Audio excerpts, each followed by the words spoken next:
Hello everyone, welcome to another new video of top 500 MCQ of the Code of Civil Procedure 1908. This video is the 8th part, and if you are not watched the previous video, all the link of previous videos are available in our description box. Please go and watch these video. And before starting this video, I request you please like and share our videos. और अगर आपने अभी तक हमारे channel को subscribe नहीं किया है उसको सब्सक्राइब कर लीजिए। और जिन भी भाइयों को पीडीएफ फाइल चाहिए सो पीडीएफ फाइल हमारे टेलीग्राम ग्रुप में अपलोड कर दी जाएगी। टेलीग्राम ग्रुप को ज्वाइन करने का लिंक है वो भी डिस्क्रिप्शन बॉक्स में दिया हुआ है। ठीक है, इसी के साथ स्टार्ट करते हैं। Let get started. Question number 101, an immovable property held by by is situated at Bhopal. देखिए यहाँ पर एक इमोवल प्रॉपर्टी है जो कि वाई उसको धारित करता है और वो कहाँ सिचुएटेड है, स्थापित है भोपाल में। The wrongdoer personally work for gain at Indore. और जो रॉन्ग डूअर है यानी जो दोष कारित किया है उस संपत्ति के विरुद्ध या उससे लाभ प्राप्त किया उस संपत्ति से, वो कहाँ रहता है, वो रहता है इंदौर में। A suit to obtain a compensation for wrong to property may be instituted. और जो वाद दाखिल किया जाएगा, किस लिए दाखिल किया जा रहा है वाद? कंपनसेशन के लिए, क्षतिपूर्ति के लिए। और किस चीज़, क्यों क्षतिपूर्ति ली जाएगी? क्योंकि जो उसने दोष कारित किया है उस संपत्ति से और उस संपत्ति से लाभ अर्जित किया है उसके लिए। तो ये सूट कहाँ दाखिल किया जाएगा, यही यहाँ पर क्वेश्चन है। तो देखिए this question is related to the section 16 proviso. ठीक है, यानी सेक्शन 16 का जो प्रोविजो है वो इससे संबंधित है। ठीक है, तो सेक्शन 16 में प्रोविजो में सीधी सी बात है कि मूल प्रॉपर्टी के प्रति अगर कोई दोष कारित किया जाता है किसी रॉन्ग डूअर के द्वारा, तो जो कंपनसेशन लिया जाएगा वहाँ पर वो या तो जहाँ प्रॉपर्टी सिचुएटेड है यानी जहाँ पर प्रॉपर्टी है तो ये प्रॉपर्टी जहाँ पे है वहाँ होगा, या जहाँ पर रॉन्ग डूअर रहता है पर्सनली, या फिर वहाँ पर वो जॉब करता है या किसी तरह का कोई बिजनेस करता है। तो इस जहाँ प्रॉपर्टी सिचुएटेड है उस लोकल जुडिक्शन में जो भी कोर्ट होगा वहाँ पर, या जहाँ पर जो है डिफेंडेंट रह रहा है और वो कोई बिजनेस कर रहा है तो उस कोर्ट के न्यायालय में उसके लोकल जुडिक्शन में सूट इंस्टीट्यूट किया जाएगा। सो ये तो यह हो जाएगी यहाँ पे। तो अब हम बात करते हैं कि आंसर क्या होना चाहिए। So clearly answer of this question is here either at Bhopal or at Indore. So answer of this question is here option C. Come to the next question. A suit shall be instituted in a court within the local limits of whose jurisdiction। कोई वाद जो है वो institute किया जा रहा है, दाखिल किया जा रहा है किस न्यायालय की लोकल जुडिक्शन में। सो देखिए पहला तो है यहाँ पर प्लेंटिफ रिसाइड, जहाँ प्लेंटिफ रहता है। तो ऐसा तो नहीं है, अभी हम लोगों ने जो सेक्शन 16 पढ़ा उसमें क्लियरली कहा है जहाँ प्रॉपर्टी सिचुएटेड होती है वहाँ पर वाद दाखिल किया जाता है। सेकंड देख लेते हैं, stamp paper for entering into the contract was purchase, यानी किसी कॉन्ट्रैक्ट में दाखिल होने के लिए, कॉन्ट्रैक्ट में शामिल होने के लिए जहाँ स्टाम्प पेपर खरीदे गए वहाँ पर तो ये भी कोई ज़रूरी नहीं है। नेक्स्ट देख लेते हैं, where no cause of action in part or full arose, जहाँ कोई कॉज ऑफ एक्शन जो है या पूर्ण रूप से या फिर जो है आंशिक रूप से जो है पैदा हुआ है तो वहाँ पर किया है, तो ये भी गलत है। जहाँ कॉज ऑफ एक्शन ही नहीं है तो वहाँ तो सूट दाखिल करने का कोई कारण नहीं बनता है। सो क्लियरली लास्ट ऑप्शन देखते हैं, where the cause of action fully or in part arrows. तो बिल्कुल जहाँ पर कॉज ऑफ एक्शन अराइज हो रहा है पूर्ण रूप से या उसका कोई भाग आंशिक रूप से, तो वहीं पर जो है सूट इंस्टीट्यूट किया जाएगा। So answer of this question is option D. Come to the next question, which of the provision of the Code of Civil Procedure 1908 provide that the objection regarding territorial pecuniary jurisdiction has to be raised at the first available opportunity। देखिए काफ़ी अच्छा question है ये। यहाँ पे देखिए सीधी सी बात कही है कि किसी भी व्यक्ति को ऑब्जेक्शन करने यानी ऑब्जेक्शन करने से यहाँ पर रोक दिया जाएगा। The objection regarding the territorial pecuniary and jurisdiction has been arise in first available opportunity. तो कहाँ पर दिया जाएगा ऑब्जेक्शन उठाने के लिए रिगार्डिंग किससे संबंधित? टेरिटोरियल, क्षेत्रीय, या पिकुनरी यानी धन संबंधी है, यानी धन संबंधी या क्षेत्र यानी क्षेत्राधिकार से संबंधित अगर कोई ऑब्जेक्शन उठाना चाहता है कि वहाँ पर न्यायालय के पास तो मान लीजिए धन संबंधी जुडिक्शन ही नहीं था, यानी न्यायालय की लिमिट थी 10,000 तक के केस को देखने की और उसने 1 लाख तक का केस देख लिया। तो इस तरीके के जो मैटर्स हैं इसको उठाने का ऑब्जेक्शन कब दिया जाएगा और कब नहीं दिया जाएगा, और कब दिया जाएगा यानी फर्स्ट अवेलेबल अपॉर्चुनिटी में, यानी सबसे पहले जो शुरुआती मौका मिलता है तो वो अपॉर्चुनिटी कहाँ दी जाएगी, यानी कि यथासंभव जो है सर्वप्रथम अवसर की बात की गई है। अगर आपने तब उठा लिया है तो उठा लिया, उसके बाद ये मौका नहीं दिया जाता है। तो ये चीज़ कहाँ दी है? सो इससे रिलेटेड जो सेक्शन है वो है सेक्शन 21।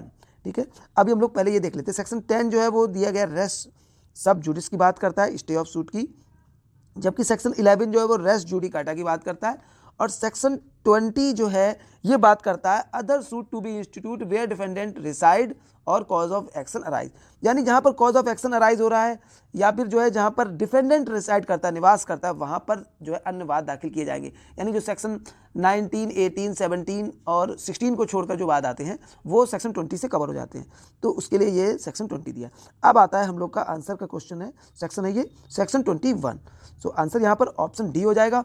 अब सेक्शन 21 में है क्या या किस बात की बात करता है? देखिए सेक्शन 21 जो है वो यहाँ पर क्लियर कहता है ऑब्जेक्शन, ऑब्जेक्शन किसको ऑब्जेक्शन के लिए है? Objection to jurisdiction, objection to jurisdiction, यानी कि अधिकारिता के बारे में आक्षेप करने की बात की गई है, यानी जुरिडिक्शन से यहाँ पर ऑब्जेक्शन लगाया है। और किस तरह का जुरिडिक्शन? देखिए सबसे पहले तो यहाँ पर यहाँ लिख लेते, जगह नहीं है, तो पहला तो प्लेस ऑफ सुइंग,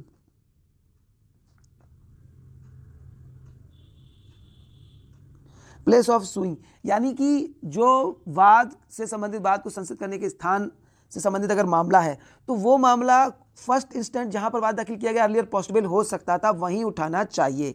अदरवाइज अब ये चीज कोई भी व्यक्ति अपीलेट, यानी जो अपीलेट कोर्ट है या फिर रिविजनल कोर्ट है, इन अपीलेट कोर्ट और रिविजनल कोर्ट दोनों में ही अब ये चीज़ नहीं उठाई जा सकती कि वो तो प्लेस ऑफ सूट जगह यानी वाद दाखिल करने का स्थान था ही नहीं, और इस हिसाब से वो वाद दाखिल नहीं कर सकते थे, और ये वाद जो है या ये ऑर्डर जो भी दिया है वो वॉइड है। तो ये चीज़ जो है आप अपीलेट कोर्ट और रिविजनल कोर्ट में नहीं उठा सकते हैं। तो ये तो फर्स्ट पैराग्राफ जो है फर्स्ट सब सेक्शन है उसमें बताया गया है सेक्शन 21 में। देखिए सेकंड जो है वो कहता है यहाँ पर पिक्यूनरी जुडिक्शन की बात की गई है। पिक्यूनरी जुडिक्शन यानी पिक्यूनरी लिमिट भी बोल सकते हैं यहाँ पे, इसकी लिमिट, यानी अगर हम लोग पिक्यूनरी जुडिक्शन पिक्यूनरी लिमिट की बात करें तो अगर पिक्यूनरी लिमिट से संबंधित अगर कोई मैटर है कि इस कोर्ट के पास भी पिक्यूनरी लिमिट नहीं थी और उसने उसको वहाँ पर उसका जो है संज्ञान लिया और उससे मैटर्स को विचारण किया उसका, तो ऐसे विचारण में आप जो है मामला तभी उठा सकते हैं जब फर्स्ट जो है possible opportunity, earliest possible opportunity मिली हुई हो। अदरवाइज एंड ऑफ जस्टिस के सिवाय ना तो इसको अपीलेट कोर्ट ना ही इसे रिविजनल कोर्ट में राइज किया जा सकता है, यानी अपीलेट कोर्ट और रिविजनल कोर्ट इसको अलाउ ही नहीं करेंगे इस ऑब्जेक्शन को।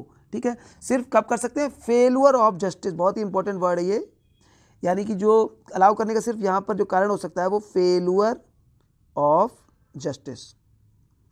अगर फेलुअर ऑफ न्याय की विफलता हो रही है ऐसी परिस्थिति में अपीलेट कोर्ट और रिविजनल कोर्ट पिक्यूनरी लिमिट से संबंधित मामले जो पहले उठाए जाने चाहिए थे अब नहीं, उस समय नहीं उठाए गए, तो उनको अलाउ कर सकता है, अदरवाइज नहीं करेगा। ठीक है, तो ये हो गया सब सेक्शन 2। अब आते हैं फाइनल है सब सेक्शन 3। सब सेक्शन 3 कहता है लोकल लिमिट, लोकल लिमिट, यानी कि किसी न्यायालय के कोई भी इस तरह का ऑब्जेक्शन नहीं लाया जा सकता है कि जो भी एग्जीक्यूटिव कोर्ट या उसने रेफरेंस के लोकल लिमिट के अंतर्गत नहीं आता था और जो भी ऑर्डर दिया है वो जुडिक्शन में नहीं था, तो अपीलेट कोर्ट जो होगा या रिविजनल कोर्ट है वो उसको अलाउ नहीं करेगा। सिवाय कब कर सकता है? यानी कि जब या तो यहाँ पर consequence of failure of justice हो रहा हो, फेलुअर ऑफ जस्टिस हो रहा है तब वो कर सकता है। ठीक है, अदरवाइज ये चीज़ कब लानी चाहिए थी? यानी executive court at the earliest possible opportunity उसे मिली हुई हो तब वो कर सकता था, अदरवाइज यहाँ पर नहीं है। ठीक है, तो ये चीज़ यहाँ पर हो जाती है अंडर सेक्शन 21। तो answer of this question is here option D. Come to the next question. The objection as to place of suing shall be allow in court of first instant is the essence of. देखिए अभी हम लोग just इसको discuss किया था, तो सीधी सी बात है कि जो रिविजनल कोर्ट हैं और जो हमारे अपीलेट कोर्ट है वो इस तरह के ऑब्जेक्शंस जो कि प्लेस ऑफ सुइंग या फिर जो पिक्यूनरी लिमिटेशन या लोकल लिमिट से संबंधित मामले से संबंधित जो भी ऑब्जेक्शंस आते हैं उनको वहाँ पर अलाउ नहीं करते। सिवाय कब कर सकते हैं? जब यानी कि फर्स्ट इंस्टेंट यानी जहाँ वाद दाखिल किया गया वहाँ इस मामले को नहीं उठाया गया या उठाया जाना सकता था परंतु वो मामला वहाँ डिस्कस नहीं हुआ, या फेलुअर ऑफ जस्टिस हो रही है, तो फेलुअर ऑफ जस्टिस हो रहा है, न्याय की विफलता होने की स्थिति में अलाउ कर सकता है, अदरवाइज नहीं करेगा। यहाँ रिस्ट्रिक्शंस लगाई गई हैं रिविजनल और अपीलेट कोर्ट पे। ठीक है, तो ये चीज़ आती है। So clearly answer of this question is here option D. Next question पे आते हैं। Under which provision of the CPC is a suit to set aside a decree on the ground of lack of territorial jurisdiction barred. The lack of territorial jurisdiction barred से तो clear है, यहाँ पर answer हो जाएगा option 21A. So answer here option C. अब देखिए 21A क्या कहता है. 21A कहता है the bar on suit to set aside degree on objection as to place of suing. यानी वाद लाने के स्थान के बारे में आक्षेप पर डिग्री को अपास करने के लिए वाद का वर्जन करना. यानी जहाँ पर कोई वाद लाने का स्थान है और उस स्थान के आधार पर अब कोई डिग्री वहाँ न्यायालय ने जारी कर दी है. अब वो बंदा कह रहा है कि वो व्यक्ति कह रहा है कि जिस न्यायालय ने डिग्री जारी की है उसके पास तो टेरिटोरियल जुडिक्शन ही नहीं था इसको. तो अब इस आधार पर यहाँ पर जो है सेकंड सूट मामले में जो उसने दोबारा दाखिल किया है तो वहाँ पर सब्सिक्वेंट सूट में उसको अलाउ नहीं किया जाएगा कि फॉर्मर सूट जो है, फॉर्मर सूट में जो डिग्री जारी की है जिस न्यायालय ने उसके पास टेरिटोरियल जुडिक्शन नहीं था. तो इसी को रोका गया है सेक्शन 21A में. अब देखिए जो फॉर्मर सूट क्या होता है. देखिए फॉर्मर सूट, अब देखिए फॉर्मर सूट क्या है. फॉर्मर सूट की बात करें तो देखिए जब कोई मान लीजिए दो वाद दाखिल किए गए एक ही साथ डिफरेंट कोर्ट्स में, ए और बी, और ए का निर्णय पहले आ जाता है और बी का निर्णय अभी नहीं आया, विचाराधीन है वो. तो ऐसी परिस्थिति में ए जो है वो फॉर्मर सूट हो जाएगा और बी जो है वो सब्सिक्वेंट सूट हो जाएगा. ऐसा भी हो सकता है कि मान लीजिए कि ए का सूट पहले आया है और बी बाद में आया, मगर जजमेंट बी का पहले आ गया. तो ऐसी परिस्थिति में बी जो है वो फॉर्मर सूट हो जाएगा, ए सब्सिक्वेंट सूट रहेगा. यानी जिस भी सूट्स का जो सूट जजमेंट है वो पहले आया, जिसकी डिग्री पहले जारी हो गई है, तो वो सूट जो होगा वो फॉर्मर होगा. एंड जो दूसरा सूट है, रिमेनिंग सूट है, that suit will be called subsequent suit. ठीक है, तो ये हो जाता है former suit. So answer of this question is here option C. Next question पे आते हैं. Under code of civil procedure 1908 the objection to jurisdiction as to the place of suing shall not allow by any appellate or revisional court unless such objection was. देखिए कब इसमें court allow करेगा और कब allow नहीं करेगा उससे संबंधित है. तो देखिए और क्या था यहाँ पे, प्लेस ऑफ सुइंग की बात की है. यानी कि देखा जाए तो सेक्शन 21 का जो है सब सेक्शन 1 से संबंधित है ये. ठीक है, तो देखिए इन कोर्ट ऑफ फर्स्ट इंस्टेंट, बिल्कुल कोर्ट ऑफ फर्स्ट इंस्टेंट पे अलाउ किया जा सकता है. यानी जहाँ पर था वहाँ पे ऑब्जेक्शन किया जा सकता था. एट अर्लीस्ट पॉसिबल अपॉर्चुनिटी, यानी जितनी जल्दी हो सके उसे, जो भी उसे वहाँ पर मौका मिला हो वहाँ पर कर सकता था. ठीक है, ये भी ठीक है. And there has been the consequent failure of justice, बिल्कुल बहुत ही महत्वपूर्ण है. यानी न्याय की विफलता, इसके प्रभाव से, यानी अगर वो यहाँ पर ऑब्जेक्शन को अलाउ नहीं करता है रिविजनल कोर्ट या अपीलेट कोर्ट, तो फेल्यूर, न्याय की विफलता होने की संभावना है. तो ऐसी परिस्थिति में ये भी स्टेटमेंट ठीक है. तो ये तीनों ही स्टेटमेंट सही है. So answer of this question is here option D. Now come to the next question. Under which provision of civil procedure code a high court can transfer any case. यानी कि इस क्वेश्चन में पूछा गया है civil प्रक्रिया संहिता के किस उपबंध में हाई कोर्ट किसी केस को ट्रांसफर कर सकता है. तो देखिए अगर देखा जाए section 24 of CPC dealt with the power of transfer the case by high court and district court. देखिए हाई कोर्ट और डिस्ट्रिक्ट कोर्ट दोनों को ही पावर दी गई है. और ये कैसे कर सकते हैं, ऑन एप्लीकेशन भी कर सकते हैं, ऑन एप्लीकेशन, और या फर्स्ट तो ये हो गया, और क्या कैसे कर सकते हैं, और या फिर जो है ऑन मोशन कर सकते हैं. यानी अगर हम चाहें तो अपनी स्वयं की जो है, यानी सू मोटो भी इसको कह सकते हैं, स्वयं संज्ञान लेकर खुद की अपनी नॉलेज पर भी कर सकते हैं. यानी ऑन मोशन भी कर सकते हैं और ऑन एप्लीकेशन भी कर सकते हैं. ठीक है, ट्रांसफर किसी केस को. So answer of this question is here option B. जबकि देखिए सेक्शन 20 जो है वो कहता है सूट जो है कहाँ इंस्टीट्यूट किया जाएगा, जहाँ अदर केसेस की बात है जहाँ पर डिफेंडेंट रिसाइड करता है या कॉज ऑफ एक्शन जो है वो राइज होता है, यानी वाद हेतु जो है वहाँ पैदा होते हैं. तो ये सेक्शन 20 हो जाता है. जबकि सेक्शन 12 जो था वो क्या कहता था, सेक्शन 12 था जो बार टू फर्दर सूट के बारे में बात करता था. और जबकि सेक्शन 15 जो है ये भी काफ़ी महत्वपूर्ण है, कई बार पूछा भी जाता है. तो इसमें सेक्शन 15 कहता है court in which suit to be institute, यानी किस न्यायालय में वाद संसित किया जाएगा. और हम लोगों ने प्रीवियस वीडियो में भी देखा था वाद संसित जो किया जाता है वो लोएस्ट, अगर देखा जाए तो लोएस्ट ग्रेड का जो कोर्ट होता है, यानी सबसे निचली अदालत होगी उस मैटर को संज्ञान लेने वाली, उस पर किया जाएगा. ठीक है, तो ये बात सेक्शन 15 कहती है. सो यहाँ पर आंसर हो जाएगा ऑप्शन बी. नेक्स्ट क्वेश्चन पे आते हैं. General power to transfer suit under section 24 has been granted. तो देखिए जनरल पावर दी गई है ट्रांसफर ऑफ सूट्स की high court, district court, both A and B, supreme court. तो सेक्शन 24 जो है वो हाई कोर्ट और डिस्ट्रिक्ट कोर्ट को पावर देता है. सो आंसर हो जाएगा ऑप्शन सी. जबकि सेक्शन 25 जो है वो सुप्रीम कोर्ट को पावर देता है किसी केस को ट्रांसफर करने के लिए. ठीक है, नेक्स्ट क्वेश्चन पे आते हैं. Under which provision civil procedure code supreme court can transfer case. So clear है यहाँ पे अंडर सेक्शन 25। सो आंसर यार ऑप्शन ए। नेक्स्ट क्वेश्चन पे आते हैं। Section 25 of CPC provides for which of the following. तो क्या प्रोवाइड करता है? Power to supreme court to transfer suit, किसी बात को ट्रांसफर करने की सुप्रीम कोर्ट की शक्ति दी गई है। सो क्लियर यहाँ पे आंसर हो जाएगा ऑप्शन ए। नेक्स्ट क्वेश्चन पे आते हैं। By whom can the transfer of suit or proceeding from one state to other state be order. यहाँ पूछा गया किसके द्वारा किसी वाद को या वाद की प्रक्रिया को एक राज्य से दूसरे राज्य को भेजा जा सकता है, ट्रांसफर किया जाता है। तो सीधी सी बात, एक राज्य से दूसरे राज्य को भेजने की जो शक्ति दी गई है वो सुप्रीम कोर्ट के पास पावर है। क्लियर है यहाँ पे? सो आंसर हो जाएगा ऑप्शन बी सुप्रीम कोर्ट, क्योंकि इंटर स्टेट्स की बात की गई है तो यहाँ पे सुप्रीम कोर्ट को पावर है केसेस को ट्रांसफर करने की। देखिए ये सेंट्रल गवर्नमेंट होगा नहीं क्योंकि एग्जीक्यूटिव बॉडी है, और पार्लियामेंट हो नहीं सकता क्योंकि ये लेजिस्लेटिव बॉडी है, और जबकि हाई कोर्ट ये विद इन स्टेट में डिस्ट्रिक्ट्स में अंडर सेक्शन 24 ट्रांसफर कर सकता है। Come to the next question. The provision for the institution of suit is given in which of the following section of CPC. देखिए यहाँ पर जो पूछा गया है कि वो वन बताइए जिसमें इंस्टीट्यूशन ऑफ सूट यानी वादों का संसित किया जाना दिया गया है सीपीसी के किस सेक्शंस में। तो देखिए सीधी सी बात है, जो वादों का संसित किया जाना एक ही यहाँ पर सेक्शन मेन दिया है, सेक्शन 26। अगर हम सेक्शन 26 को देखेंगे तो वो कहता है वादों का संसित किया जाना। और वाद कैसे संसित किए जाएंगे? So every suit shall be institute by the presentation of plaint, यानी कि प्लेंट के द्वारा, जिसे हम लोग बोलते हैं वाद पत्र, यानी वाद पत्र के द्वारा ही जो है वो सूट इंस्टीट्यूट किया जाएगा। और क्या, एक तो ये हो गया। दूसरा कहता है such other manner as may be prescribed, या जैसा विहित किया जाए, यानी किसी स्पेशल तरीके से बताया गया है कि कैसे उसको जो है दाखिल करना है, उस बारे में बताया जाए, तो वो चीज़ बताई गई है यहाँ पर सेक्शन 26 में। एक बात और कहता है इसका सब सेक्शन 2, वो कहता है every plaint fact shall be proved bye affidavit.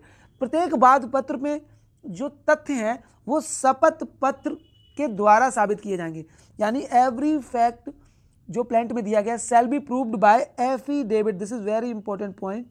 Affidavit के द्वारा, एफिडेविट के थ्रू यहाँ पर प्रूव्ड किए जाएंगे। तो ये प्रूव्ड हो जाते हैं, साबित होते हैं। ठीक है, तो ये तो हो जाता है सेक्शन 26 इंपॉर्टेंट है, ये प्रिलिमिनरी के लिए तो बहुत ही ज़्यादा इंपॉर्टेंट है। सो आंसर यहाँ पे हो जाएगा ऑप्शन ए। नेक्स्ट क्वेश्चन पे आते हैं। In every plant under section 26 of CPC facts should be proved by, so facts should be proved by according to section 26 subsection 2 every fact shall be proved by affidavit। तो answer of this question is here option B. तो affidavit के through prove किया जाएगा। Next question पे आते हैं। अ person against whom summon has been issues may be compelled under section 32 of CPC. ये भी सेक्शन काफ़ी इंपॉर्टेंट है। तो हर एक व्यक्ति जिसके विरुद्ध जो है समन जारी किया जा चुका है उसको कंपेल किया जा सकता है सेक्शन 32 के थ्रू। देखिए सेक्शन 32 क्या बात करता है? सेक्शन 32 जो कहता है पेनाल्टी फॉर डिफॉल्ट। अब किस चीज़ का डिफॉल्ट हुआ ये देखना है। देखिए क्या है यहाँ पर, सीधी सी बात है, the court may compel the attendance of any person है हुम अ समन, यानी कोर्ट जो है किसी भी व्यक्ति को कंपेल कर सकता है। यहाँ पर क्या कर सकता है? कंपेल, बाध्य कर सकता है कि वो न्यायालय में पेश हो जिसको सम्मन दिया जा चुका है। ठीक है, इशू किया जा सकता है। और किस सेक्शन में दिया गया? सेक्शन 30 में दिया जा चुका है। तो अब सेक्शन 30 में सम्मन दिया जा चुका है, फिर भी वो न्यायालय में नहीं आया तो न्यायालय उसको क्या करेगा? कंपेल करेगा अंडर सेक्शन 32। अब कैसे करेगा ये हम लोग यहाँ पर डिस्कस करते हैं, ये इंपॉर्टेंट पॉइंट है। देखिए न्यायालय यहाँ पे 4 तरीके से उसको कंपेल करता है to present before the court. First जो उसका तरीका है, तो first thing is to issue warrant. तो फर्स्ट क्या हो जाएगा? वारंट देके, यानी by issuing of warrant the court may compel a person who summoned under section 30। तो पहला तो वारंट हो जाएगा। सेकंड क्या हो सकता है? अटैचमेंट कर सकता है उसकी प्रॉपर्टी को, कि उसकी प्रॉपर्टी अटैच कर दी है, या फिर यहाँ पर अगर पैरिसेबल है तो स्पेशली यहाँ पर सेल भी कर सकता है। तो अटैच और सेल ऑफ हीज प्रॉपर्टी, उस व्यक्ति की जिसको सम्मन किया गया। तो ये दूसरा पॉइंट हो जाएगा। तीसरा जो पॉइंट है वो कहता है इम्पोज फाइन। यहाँ पर क्या कर सकता है? Impose fine. तो यहाँ पर न्यायालय फाइन लगा सकता है। ठीक है, बट कितना लगा सकता है? नॉट एक्सीडिंग 5000 रुपीज़, यानी कितना लगाएगा? 5000 से अधिक नहीं होना चाहिए। ठीक है, 5,000 रुपये तक का फाइन यहाँ पर न्यायालय लगा सकता है। तो ये चीज़ आएगी। और चौथा जो इंपॉर्टेंट पॉइंट है वो कहता है फर्निशिंग सिक्योरिटी। अगर यहाँ पर क्या करेगा, सिक्योरिटी फर्निश करवा दी जाएगी, फर्निश सिक्योरिटी। अब क्या हुआ यहाँ पर देखिए, सिक्योरिटी फॉर हीज अपीयरेंस। तो अगर उसने सिक्योरिटी फर्निश करवा दी है, सिक्योरिटी करा दी है, अगर सिक्योरिटी वो वहाँ पर फिर भी वो न्यायालय में पेश नहीं हो रहा है तो फिर क्या हो जाएगा, डिफॉल्ट ऑफ सिक्योरिटी में यहाँ पर सिविल इम्प्रिजनमेंट दिया जा सकता है। तो एक इंपॉर्टेंट वर्ड यहाँ पर है सिविल प्रिजन, ठीक है। तो सिविल प्रिजन के लिए भी यानी सिविल कारागार को सुपुर्द किया जा सकता है। तो ये 4 ग्राउंड हैं या 4 इंस्ट्रूमेंट हैं जिसके थ्रू न्यायालय किसी ऐसे व्यक्ति को जिसके खिलाफ सम्मन सेक्शन 30 में इशू हुआ है कंपल कर सकता है न्यायालय के समक्ष पेश होने के लिए। तो अब देखते हैं यहाँ पे, फर्स्ट इशू वारंट, ठीक है। Attachment and sale of his property, बिल्कुल सही है। फाइन इंपोज कर सकता है, कितना कर सकता है, 5,000 रुपीज़, तो ये भी ठीक है। और ordering him to furnish security, all these grounds are correct here. So answer of this question is here option B. तो यहाँ बी आंसर हो जाएगा। Come to the next question.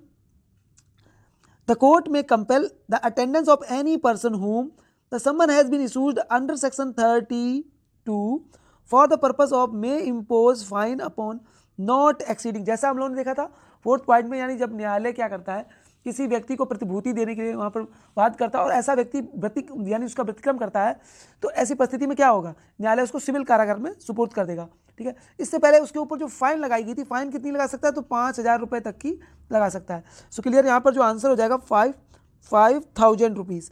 So answer यार ऑप्शन डी, ठीक है। तो इसी के साथ इस वीडियो को हम लोग समाप्त करते हैं। अगर वीडियो पसंद आया है तो वीडियो को लाइक जरूर कर दीजिए, और अगर आपने अभी तक हमारे चैनल को सब्सक्राइब नहीं किया है तो चैनल सब्सक्राइब जरूर कीजिए। ये चैनल आप सभी का है, और जिस तरह की भी आपको हेल्प चाहिए हमारे थ्रू आप कमेंट बॉक्स में डालिए, हम जरूर उसको पूरा करने की कोशिश करेंगे। साथ ही साथ वीडियो को सपोर्ट जरूर कीजिए, अपने फ्रेंड्स और रिलेटिव्स को शेयर कर दीजिए। Thank you for watching in judicial service.